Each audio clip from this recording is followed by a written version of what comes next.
Berita selanjutnya dikabarkan dari Qatar Tribuners. Kabar duka datang dari seorang ulama besar asal Mesir, Syekh Yusuf Al-Haradawi, meninggal dunia pada usia 96 tahun. Sosoknya merupakan ulama yang juga menjadi salah satu ulama berpengaruh di dunia Muslim Sunni. Kabar duga meninggalnya Syekh Yusuf Al-Haradawi disampaikan melalui postingan di akun Twitter @al-haradawi.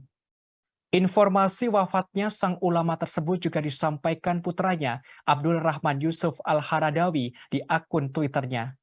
Tak hanya itu, pihak Persatuan Cendekiawan Muslim Internasional yang berbasis di Doha juga mengonfirmasi kematian ulama besar tersebut.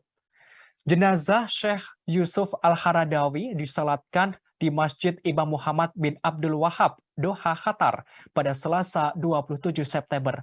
Selanjutnya, jenazah dimakamkan di pemakaman Abu Hamaur, Doha. Terkait sosoknya, Syekh Yusuf Al-Haradawi merupakan ulama besar asal Mesir yang cukup berpengaruh di dunia. Ia adalah pemimpin Ikhwanul Muslimin sekaligus pendiri Persatuan Cendekiawan Muslim Internasional yang berkantor di Doha. Tak hanya itu, Syekh Yusuf Al-Haradawi juga pernah menjabat sebagai ketua di organisasi itu selama 14 sejak didirikan pada 2014 lalu. Diketahui ia lahir di Mesir pada tahun 1926 silam.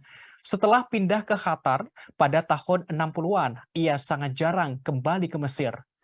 Ia tidak kembali ke Mesir sampai tahun 2011 ketika pemberontakan rakyat menggulingkan Presiden Mesir lama, Hosni Mubarak.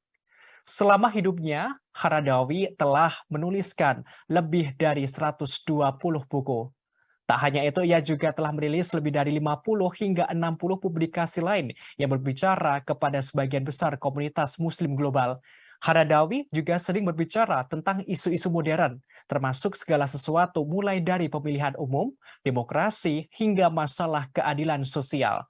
Kini, kematian Al-Haradawi memicu reaksi Muslim di seluruh dunia. Banyak orang yang bersimpati dan mengirimkan doa atas kematiannya.